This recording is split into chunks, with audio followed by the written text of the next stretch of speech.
welcome back to the Relationship Blueprint, where you unlock your power of connection. The last time we were together with Susanna, she told us about her depths of despair and addiction. She told us about how she'd almost died 5 times. She told us about the family and friends that she hurt. But she also told us about how she found recovery and how she is staying in recovery now, what resources that she has found to help her stay clean.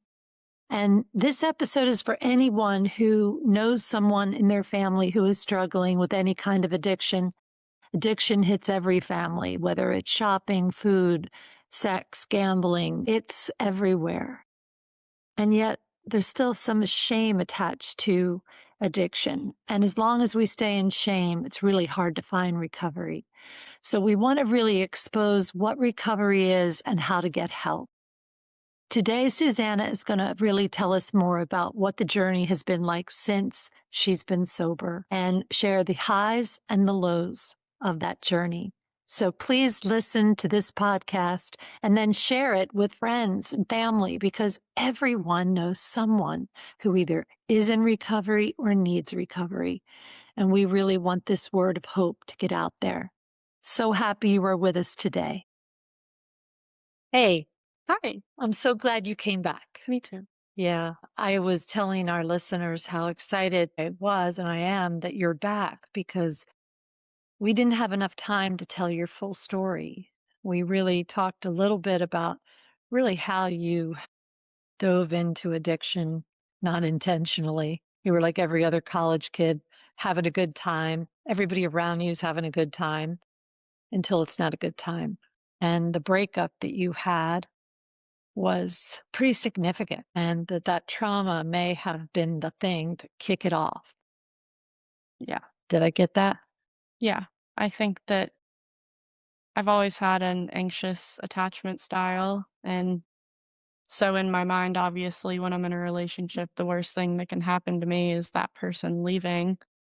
And then when this person left, and I believe it was the day after this person left me, my best friend came to me with all this information about what had really been going on during that relationship and how I was not only betrayed, but betrayed in a way that I just never could have fathomed. I think it just kind of like I couldn't grasp anything. My brain just felt like it had been completely turned upside down. My world had been turned upside down. My brain just kind of short circuited. I'd lost this person and I didn't even have time to cope with the loss for more than 24 hours before I'm being told all this information that I believe is true. There's evidence. I have no reason not to believe my best friend, but I, up until that point, never could have fathomed that the person that I was with for years would be able to do this. And not only do it once, but do it for upwards of, I think, 10 or 11 months. And so that just, I've studied psychology. I've been in the program for a few years. I know how addiction works. I know that at some point in my life, my alcohol usage was going to go overboard. My time was coming, but that's what happened to be the thing that really threw it into high gear. I think that I might have had potentially a few more years before something else overwhelmed me emotionally, and that would have ended up being the catalyst. But I think another big thing that kind of activated it was that this person who I was in a relationship with was very educated on addiction because of their family. And so had noticed my addictive behaviors from the jump. It was before anyone else, this person had come to me on multiple occasions and shown concern about the way I was drinking already. And so not only did the trauma of that breakup kind of activate my addiction, but I think that their presence before the breakup was also kind of holding the addiction back because I'm I'm a people pleaser. I'm a peacemaker. I need everything to be okay all the time. And so I wasn't drinking as much as I wanted to because I didn't want to cause problem in this relationship. So when you combined the abandonment, the betrayal, and on top of both of those things, all of a sudden, all of my accountability's gone. So that just not only do I want to drink all day, but I also have no reason not to anymore. And so when you combined all those things, I did not want to be sober for a single second every day. And I didn't have somebody on my ass telling me, like, it's 2 o'clock in the afternoon. Why are you drinking? Or even if it's 10 o'clock at night, why have you had this much to drink? Mm. And so it all just, the culmination of that all at once just was kind of a recipe for disaster. I started drinking, I believe, I think it was 9 a.m. Yeah, one morning. I think it was a few days after the breakup because nobody was home. I had nowhere to be that day. I did not want to be feeling anything I was feeling. And yeah, it just didn't stop after that. So that, what's hard for many, many people is how does somebody keep drinking? Well, they're finding with that GLP drug, right, that people who typically had good appetites no longer have an appetite and they crave sugar less and they even stop drinking. So there's some research around that for people in recovery. But what I find most interesting about all that is that I think it suddenly gives people who do not have problems with alcohol an awareness of, I don't even want to drink. I'm out to dinner and they might normally have a glass of wine and they don't even want that. And I find it interesting to help people maybe who say, I can't get it. I just can't get it. Why? If he loved me, he'd stop drinking. If she loved me, she would stop drinking, and how it must be so painful to believe that. If this was about love, then Right. it would be easy. It's really that alcohol becomes more than the problem, it's the solution. And when you just said, "I just wanted to numb out," you couldn't feel anymore. The feelings were just right? It's like a tsunami, and alcohol became the solution. So we did talk about how that it really kicked off, and we talked about your stays in rehab and what happened. Especially, I love the story about the nurse. I miss him. I don't think he What's would. his name again? His real name is, but he really, I hope he doesn't watch. He really did look like a vampire. But you called him Twilight. Twi I didn't call him that. Someone else started calling him that, but everyone did. I would go and come back a couple months later, and that would still be his. Yeah. 'Cause he would, I think he clocked in at 11 o'clock every night, and he was just, Awake yeah, all night. he was just one of those people that he, I don't know, I think a lot of people felt there's so many, and this is nothing on the nursing community, it's just the state of healthcare in general, but nurses are underpaid and overworked, and a lot of them are really struggling Yeah. in their line of work, and he just, you could feel on him, he was one of those people who was happy to be there. Well, you couldn't really see it on his face, but you could feel that he cared. And I mean, there was a chef who worked in the kitchen there, and she's worked there for a few years. And still, when I see her, it makes my day. Yeah.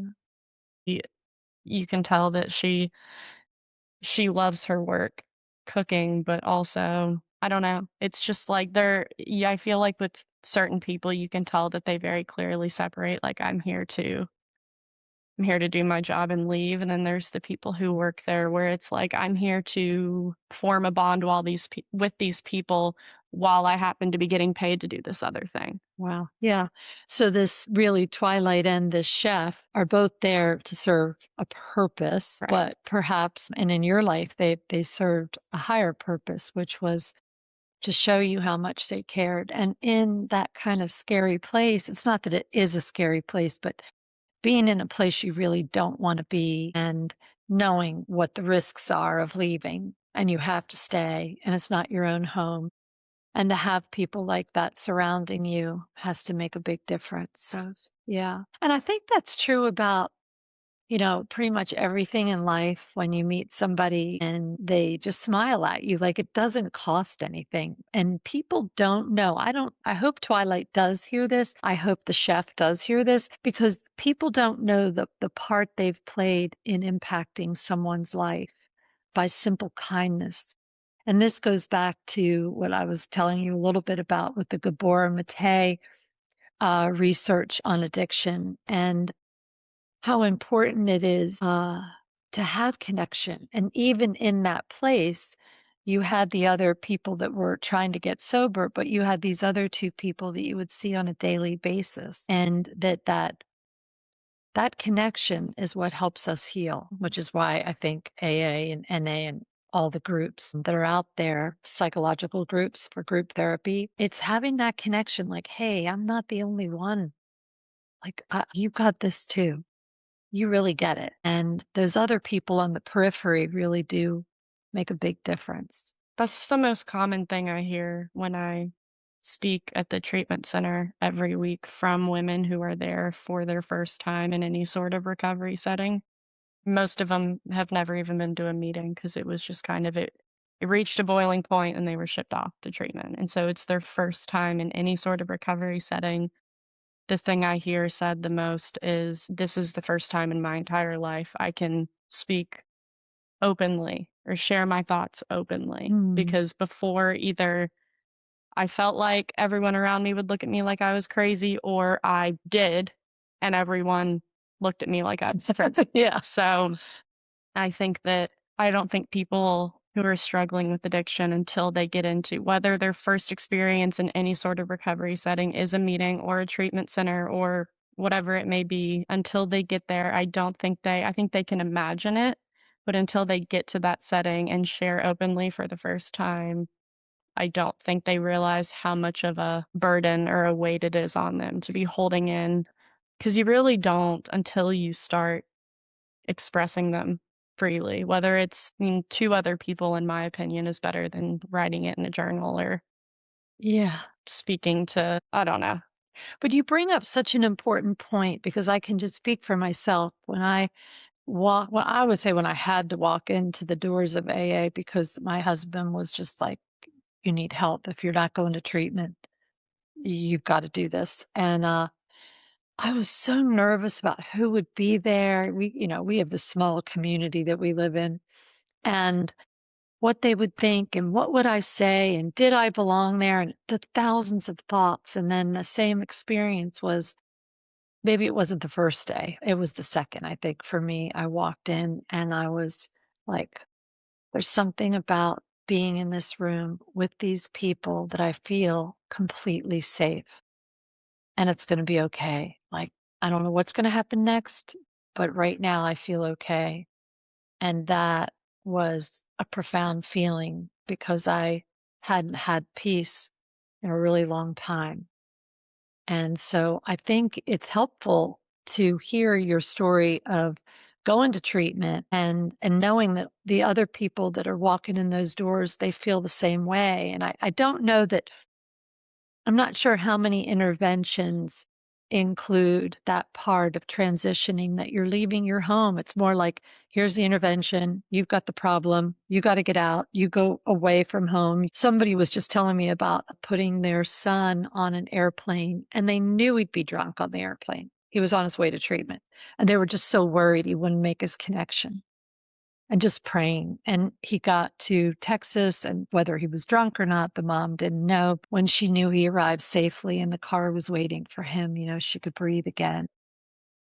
Same story, right? He's scared to death to go. And what's he going to do at an airport? What do people with alcohol problems do at an airport? That's one of my worst It's one of your, memories, yeah, is my mom flying with me to Florida.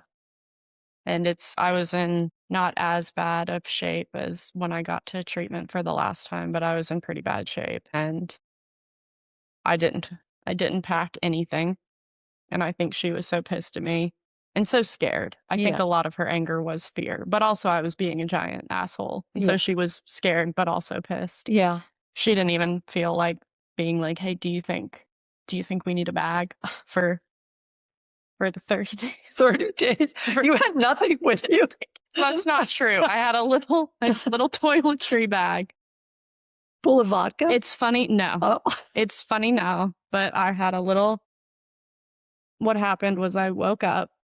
My boyfriend at the time had spent the night, and he usually woke up and left at about 5 o'clock in the morning for work, and his alarm was going off at, I would assume, 5 AM, and he got up and he didn't leave, and I was half asleep and definitely still very drunk, and I just thought he was dragging to get to work because he didn't wanna go, and he turned on a light, and I remember probably being a bitch, trying to get him to turn the light back off, and I rolled over and my mom was standing in the doorway to my bedroom.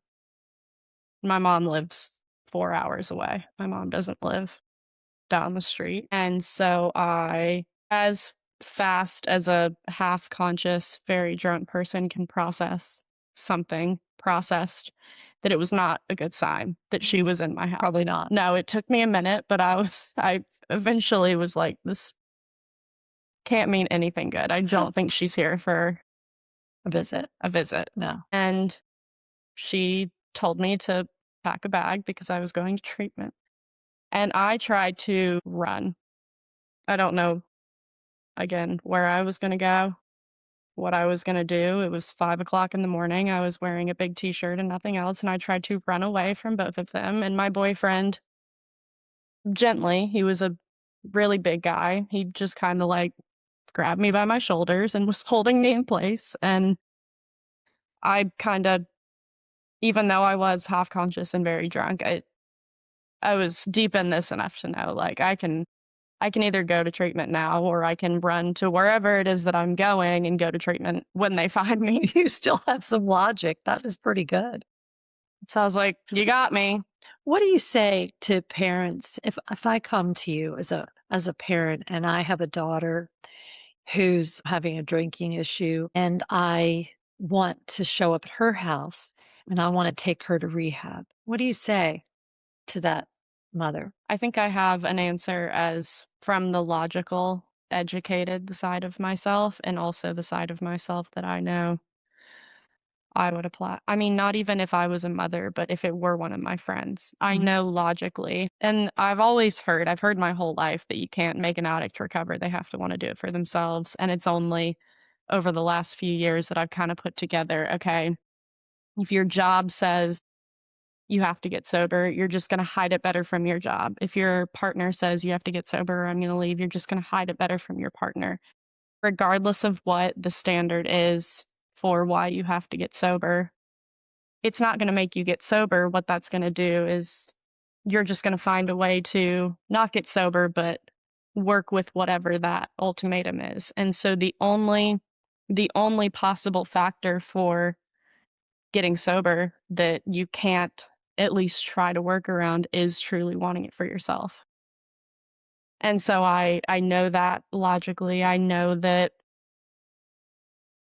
I mean, in that moment, that one story I was just telling you about, I didn't give in because I all of a sudden decided I wanted to get a treatment. I gave in because, like I said, I can keep running, but he's just gonna chase me and bring me back to her. Yeah. And I don't really have an option here. And obviously that was only my second out of 7 treatment Mhm. trips. So things didn't turn around in those 30 days. And if you compare that, me trying to run out of my house barefoot down the street at 5 o'clock in the morning. Obviously, I do believe I drank on the plane home from that trip to treatment. The morning that I went to rehab for the final time, I was calling everyone I knew. And this is extremely traumatic for all of the people who answered this call. And this is a big part of the amends that I have to make for that last relapse because I know that this was not an okay position to put a lot of people in. I know I scared a lot of people, but I was calling every single person I could think of saying, if somebody can't give me a ride to treatment right now, like I'm going to die. I'm scared. I don't know how much longer I have left in me. Like I have to get there today and they can't come pick me up. And I think that I don't think it's a coincidence that all of the times before when I went to rehab, it was my roommate staying on the phone with the guy to make sure that I got there because she knew I didn't wanna go. My boyfriend having to physically stop me from leaving the house, my mom doing whatever she could to get me in the car, and then the treatment the trip to treatment that kept me clean was the one where I was saying, I can't, I don't even know if I have another hour in me. So if you could come pick me up yesterday, Yeah. I would really appreciate it.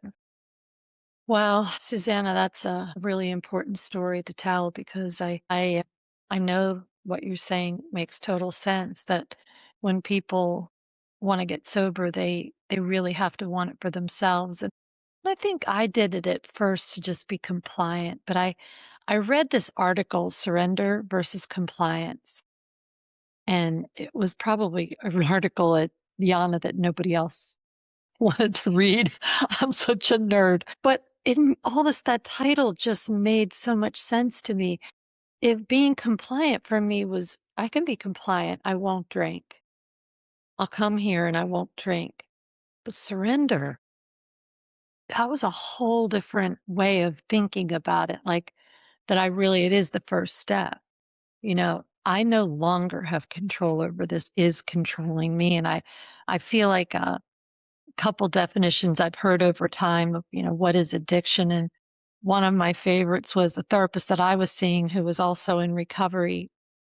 It was after I got sober, who said, ask yourself this question. Every time I was in trouble, was I drinking? And every time I was drinking, did I get in trouble? So the answer is if every time I was drinking, did I get in trouble? No. But every time I was in trouble, was there drinking involved? And I had to answer yes to that one. And that just may be around relationships, but it didn't matter. That was a pretty good working definition.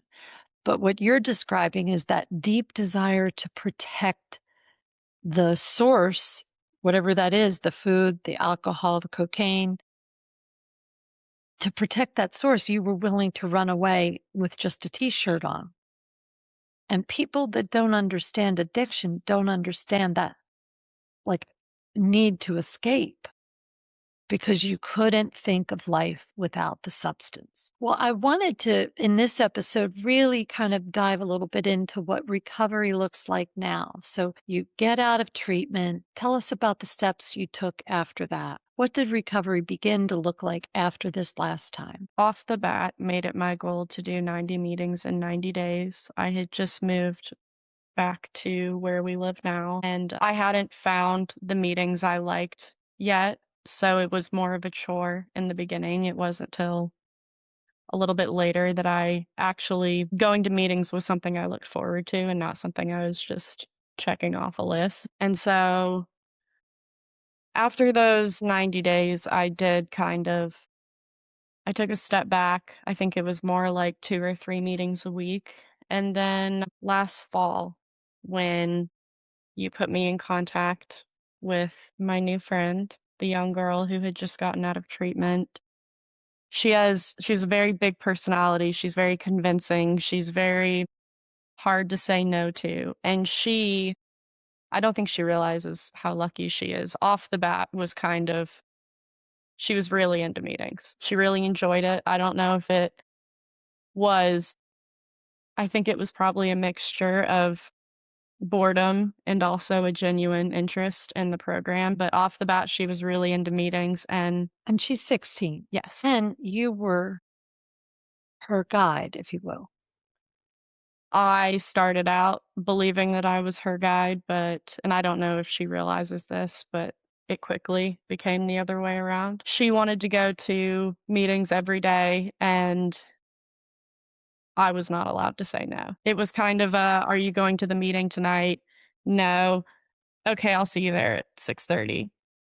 From her. Yeah. I just kind of I think without even really realizing what was happening, just I'd never had somebody I'd had people outside the program pushing me to go to meetings, but I'd never had somebody that I was supposed to bring into the program bringing me back into it, and I think I was just so caught off guard by the whole thing that we just kinda got into this routine, and now her and I go to 5 meetings a week, and I really don't think I'm sure she does. She's a really smart kid. I'm sure subconsciously she sees it, but I don't know if I have never said to her that I think that she deserves a lot of credit for especially when I've gone through harder times. When you have these surface level relationships with people in meetings, if you don't show up, they might text you, ask how you're doing. You say good. They say, okay, just checking. Or they might not even text you at all.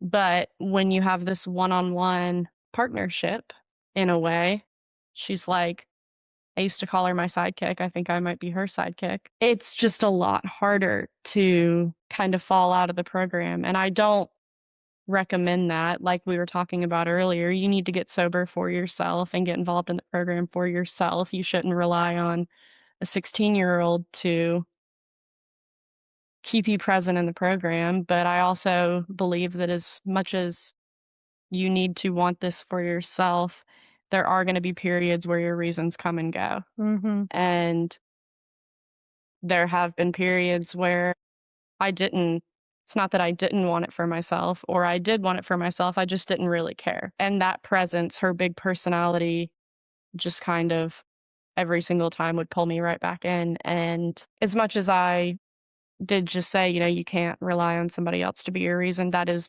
what the program is having that accountability, having people that you care about. That's why they tell you not to stay a stranger in the rooms, so that there are people who notice when you aren't there Mhm. to give you that push back in.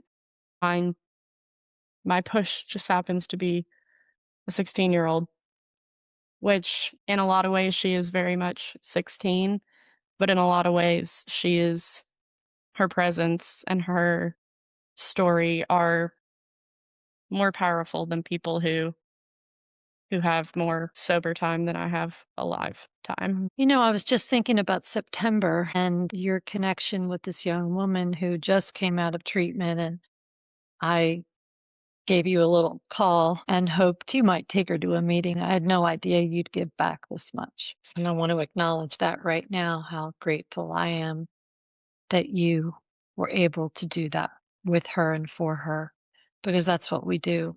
We help others who are suffering. Right. And I'm thinking about, you talked about how, there were ups and downs in your sobriety. And in early sobriety, you suffered a tragedy.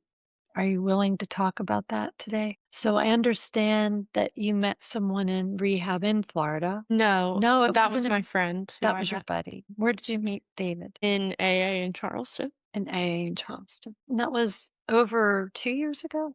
Would that be It right? was the beginning of February in 2024 February 20th. is when we originally met. And you became friends. Yeah, I later on in knowing him, it stood out to me that we had been at a late night meeting on Friday, and he had ridden with his roommate, and his roommate wanted to stay on later, and I wanted to leave, and he wanted to leave. So his car was at his house, and he asked if I could give him a ride back to his house, and I did. And that's not I had met him maybe 1 hour prior, and it just kinda stood out to me that when normally if a man who I'd met 1 hour prior said, "Can I get in your car along with you late at night and drive to an area you've never been to before?" I would've politely declined to do that because that's objectively unsafe. But, I just didn't really think twice about it with him, and yeah, after that night, we just kinda became friends. I think it's hard for many people to understand how quickly friendships develop in the rooms, and how when you tell somebody there are very few secrets left to tell, and that creates intimacy immediately. So David became your friend, your AA friend, and When did it become more than a friend? He, after a few months, made it very clear that he had feelings for me. And I also had feelings for him, but I was at a place in my life where I was in and out of rehab. My mind was just in a million different places at once. And the way that he presented his feelings to me kind of scared me away. And I have always regretted the way I handled it. I couldn't focus on one single thing in my life. I had so much anxiety about every aspect of my life. And that also was when I was sober and I was relapsing a lot during this period of my life and I was just all over the place. And I think that I made a lot of excuses. I think I told myself he only wants one thing from me, and he's just this whole declaration of romantic love is just a front for the one thing that he really wants, and he doesn't there's no way he can truly care about me. Like, I just I think deep down I knew it was real, but on the surface, I was behaving like an asshole, and I think in making excuses for myself and also, absolving myself of that responsibility for how I was treating him, I was just like, "It doesn't even matter how I'm treating him because he doesn't really feel like that." He just wants one thing, and he thinks he's gonna get it by telling me that he feels this way about me, and I've always regretted that period of our friendship, and once we did enter a relationship, I on many occasions made it very clear that I hoped he knew that I not only regretted that, but would never play with his feelings, jerk him around like that, however he would have described it, that was not I wasn't making excuses as much as I was trying to explain what was going on with me, but regardless of why I was acting that way, I still do acknowledge that it's not okay, and it's really hard not to still regret that considering I knew him for such a short time that a lot of that was spent with me acting selfish and kind of like any other person my age trying to get sober and trying to figure out other ways to replace the feeling of alcohol and drugs and not realizing how easy it is to have other people kind of in that he was kinda I don't know what I'm trying to say. He was in my warpath, and I didn't realize until after that I was having as much of an effect on him as I was, with everybody in my life, of course, but Yeah, so while you weren't intending to hurt him, you just realized in your active addiction and in trying to be sober and then relapsing that in that period of time, you didn't accept that he loved you because we don't know why. We just know that deep down you did know that he did, but you couldn't accept it at that time and you were really too confused. And what you struggle with even right now is this idea that you regret it because you didn't know him that long and you want that time back. And you wish you could have known more then. And there were a lot of people in your path that while you were in your active addiction that you hurt, that you certainly never meant to hurt anyone. So when did you reconnect? Well, the reconnection story. I'd gotten myself into a situation with another guy from the program that I didn't really know how to get out of, and I think David had kind of from what other people were saying and what he had seen, he had picked up on what was going on. He never said this outright, but the what I kinda got from his behavior and the things he was saying was that he was pissed at me, but he was even more pissed at this guy for how he was treating me. And he didn't really wanna talk to me, but he also didn't want this guy living in my house. So he wasn't gonna talk to me, but he was gonna get rid of this guy. But then once that guy was gone, he was still gonna be pissed at me, and it was just kind of I mean, it wasn't funny at the time, but looking back it was just, "I can't stand you, and you're a dumbass for getting yourself into this situation, and yeah, I'm gonna get rid of him, but don't talk to me while I'm doing it." And it just, I think, was above everything else he had done for me and said to me, and above everything was just kind of the most display of unconditional love from him. At that point, he was so tired of my behavior, he was so pissed at me, really didn't even wanna talk to me, but he also wasn't gonna let somebody else stand by and hurt me and take advantage of me, especially when I was in such a vulnerable state from Mhm. my drinking. So I can't really remember very well, but I'm sure I called him and I told him what was going on, and I'm sure he said something really funny. Great Like, sense of humor, David. Did he have a great sense of humor? yeah, Yeah.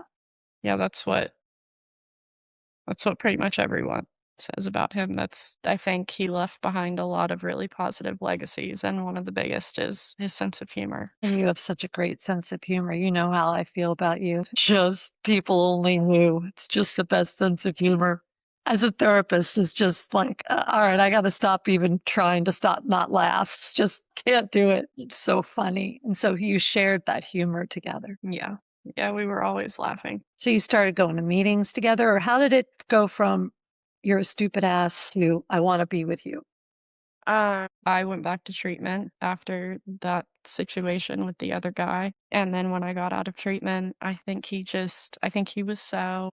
part of it was that he was so hopeful that one day I would be in a place where him and I could that I could stay sober long enough to be in a meaningful relationship with him, and also me being in treatment gave him time to get over my stupid behavior once again, and so when I got out, he wasn't as pissed at me, and I think he was just really hopeful that this time my sobriety would stick, and so we started talking, and I had moved back to Bluffton, and he was still in Charleston, and we were just talking every day. I think after I got out of treatment, that last time in November of 2024, I believe we talked from then on every day until he passed away. Maybe there were a few days in the beginning that we missed, but, we were pretty much in contact every day, and then obviously when he moved here, I was with him every day. I And when did he move here, Susanna? believe February of 2025. And you had met his family,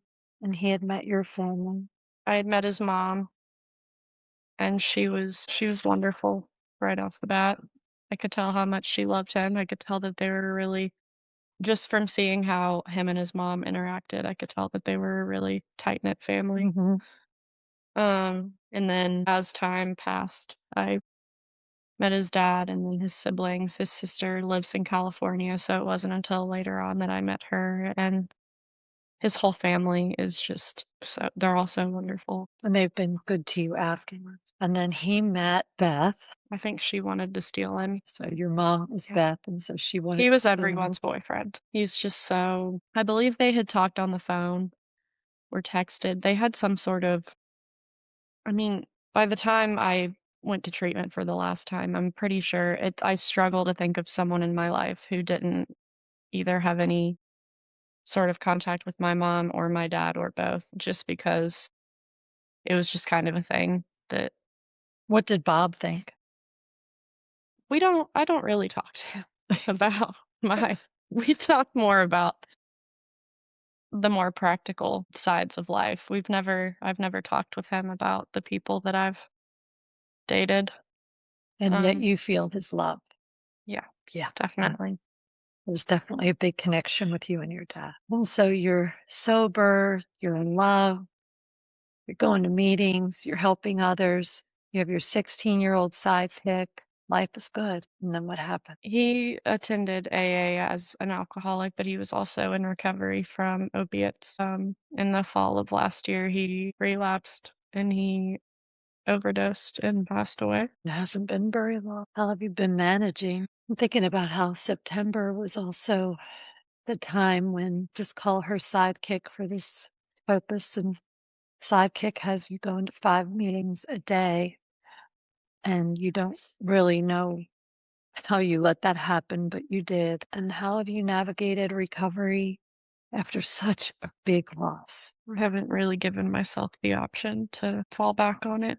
I think that at this point, with all the trial and error I've had getting and staying and no longer staying sober over and over again, it's not a matter of figuring out what to do to stay sober. I know how to do it. There's no question how to do it. It's just a matter of if I'm going to do it. And after leaving treatment for the last time, there were times when I would not go entirely, but I would come and go a little bit, and then after he died, I just didn't really give myself still haven't given myself the option to pull away. Yeah, watching you navigate this has been painful and a great honor. And what I've admired about this journey that you're on is how much service you're giving. You're pouring yourself into others, going to the treatment center where you went and being able to chair. You do 2 meetings there a week, and those newcomers that come in and are so fragile, you're really telling them your story honestly and from the heart and not making it sound easy like sometimes can happen, especially with people maybe who've had a lot of years. It can sound that they're happy, joyous, and free, and when you're brand new, you're anything but happy, joyous, or free. And so your real story, I can't imagine how many people you're impacting right now. I think him and I kind of have inverse impacts. I didn't stay entirely. I did have not a relapse, but I did slip a couple of times after he died. And I think that when people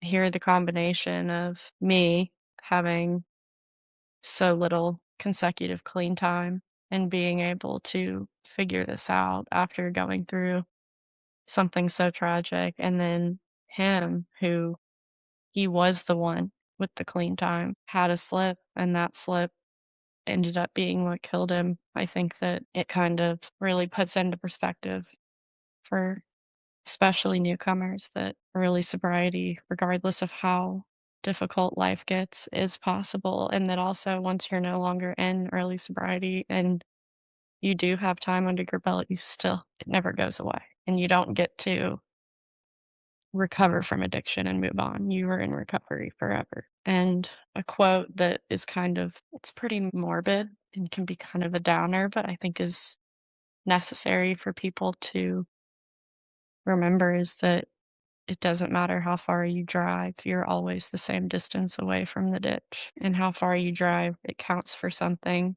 but it doesn't matter if it's 10 miles or a million miles, the ditch is still right there. It doesn't go away. Yeah. And I loved you said this in our last episode, just the idea that you have a decision to make now whether or not to have a drink in this moment. You can choose, I offer you a drink, you could say yes, you could say no. And it's after that, after the yes, if someone takes the drink, that all bets are off. And I think what you're pointing out is so important that while you did have a couple slips, they weren't binges. You were able to not go into a full relapse and you kept doing the work. Well, it's because I did the one thing that I had never done before. Every other from the first time I went to treatment until the last time, every single time that I had relapsed, I had never told anyone. It was always people slowly figuring it out.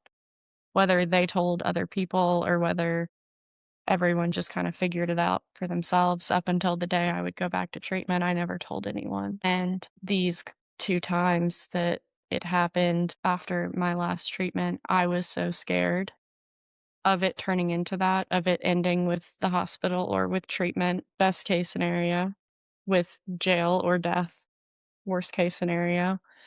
I was just so scared that I had to reach out and ask for help. And I think that, it's like you told me when in a session I told you that I had drank and I told you what I had done to put an end to it. You reminded me of the truth, which is that I still got extremely lucky that I even had it in me, the willingness to ask for help instead of just being off to the races again. And from now, for the rest of my life, there is no guarantee, and it's more than likely not going to end like that again. Mm. And the next time I pick up a drink, the odds are not in my favor for it to end like it did that last time. And I know that. And I know that in that moment or in this moment right now, I know that, but I have to make sure that I keep myself in the program so that I remember that every moment for the rest of my life because just because sitting here right now, I know it and can admit it, there very well may come a time when I look back on that last drink and think, "Well, I can just drink tonight as long as I call and ask for help tomorrow morning." Well, that is some logic that I've heard. It's not good logic. It's not good logic, but that is the logic of the addicted brain, Right. you know? And so I guess what I'm wondering, it's really hard. I watched your joy. I watched you in the pink cloud. Do you want to tell them what the pink cloud is? I think the excitement to turn your life around can cause a false confidence. I think people get in their heads about how great their life is going to become and how they're going to get all these things back, and how once they get all these things back, they could never imagine using again. And it kind of creates this, I'm not sure why it's called pink, but you're up on this cloud of, I don't want to say false optimism because it can be real. It's calling it false optimism would mean that you're going to fail. I don't think that's the case, but I think it's a misleading optimism that it's all going to be easy, that it's all going to come naturally to you, that you're never, that once you get your old life back, that you just can't fathom having cravings again. And that's just not how the addict brain works. Yeah. And I think for everyone, it's a little different experience. My experience has been uh, a lot of pink cloud moments over the last 15 years, a lot of them. And I think that the pink cloud for me comes from like this deep gratitude that I'm just fortunate that I was able to surrender.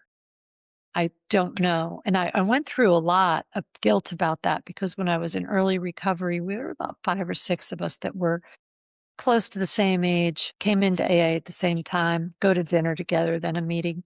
And this one woman who had been a flight attendant, she had been sober, same amount of time I was, not long. And they found her in her bathroom. She had been drinking, and so she slipped and hit her head on the sink and bled out her brain. She had hit it that hard. And I remember my sponsor calling me and telling me I was new. And it was this realization that everything they told me was true. If I wasn't diligent, if I didn't really protect my sobriety, that it was very fragile. And it was so sad that we lost her, but it was absolutely a powerful lesson about the fragility. So, like you, have had some tragedy sober. And I don't think sobriety means that life gets all rosy. You still have life. But I believe that the program gives a path how to live life in a sober way. And I feel I try to encourage a lot of my clients to go to Al Anon and my friends because it is a way of living with a lot more peace. And I wouldn't have had that had I not developed substance use disorder. Right. So I want to end on what you're doing now with your life that you think you couldn't have done without these months that you've collected. What are you doing now that's different from, say, a year and a half ago? Every single thing that I do at all, ever, I couldn't be doing if I was drinking the way I mean, from getting up and walking myself to the bathroom to working a job that requires any sort of brain power. I'm a good friend. I'm a good sister. I'm a good daughter. Eat 3 meals a day. Like, every single aspect of my day-to-day life, I couldn't have been doing and pretty much wasn't doing when I was drinking. Yeah, I mean, I lost everything at different speeds, but in the end, I had pretty much lost everything. I'd lost my job. I still had my parents, but there was no relationship there. It was just them trying to keep me alive and me rejecting it. So yeah, I work a job that I'm happy with. I've gotten most of my friendships back. I've let go of the relationships that I know there is no repairing. I have relationships with my siblings. I have my general health back. Yeah. Because I think that's one thing that people don't realize is what's going on internally. They may feel like they look good on the outside and have no idea what's happening inside. Ill. It's a good reminder for me to look back on those pictures because at the time I wouldn't have, I mean, partially because I was mentally altered and just wasn't really thinking about anything that mattered, but also I didn't know anything different. I didn't look in the mirror and realize how awful I looked. And now that I have gained some weight back and have color in my face and my hair isn't falling out, I look back at those pictures and realize that it's not a metaphor to say I was poisoning myself. I was poisoning myself and it showed. Mhm. And I was too drunk all the time to really feel the effects of it, and I was too drunk all the time to notice the effects of it physically, like in my appearance. But when I look back now, when I look at pictures of myself today next to pictures of those few years where I was drinking every second of every day, I'm almost unrecognizable. Is there anything you want to close with? Because you've shared so much of your story, and I'm so grateful, first of all, to know you and have you in my life. And I just wonder if there's anything that you would like to say before we close today. I'm just really grateful for you, and I'm grateful that you didn't give up on me. Never would. Ever fight a woman. We do this thing day at a time together. And with your help, of course, with your help. You're really who brought us together, right, Tilly? Yeah, She knows. she knows. So we're going to sign off now. And thank you again, Susanna, for your sharing of your beautiful story, the pain, the hope, and what hope there is for others for recovery. So thank you, everybody, for being with us today. My heart's filled with love and appreciation for Susanna's bravery and big heart. And we will see you the next time on the Relationship Blueprint, where you will unlock your power of connection. Please like us, subscribe, download the episode. This is how we are going to be able to be found by other people. I don't make any money doing this. This is really just something I feel so passionate about, spreading the work of recovery in Imago. And until the next time, good day, everybody.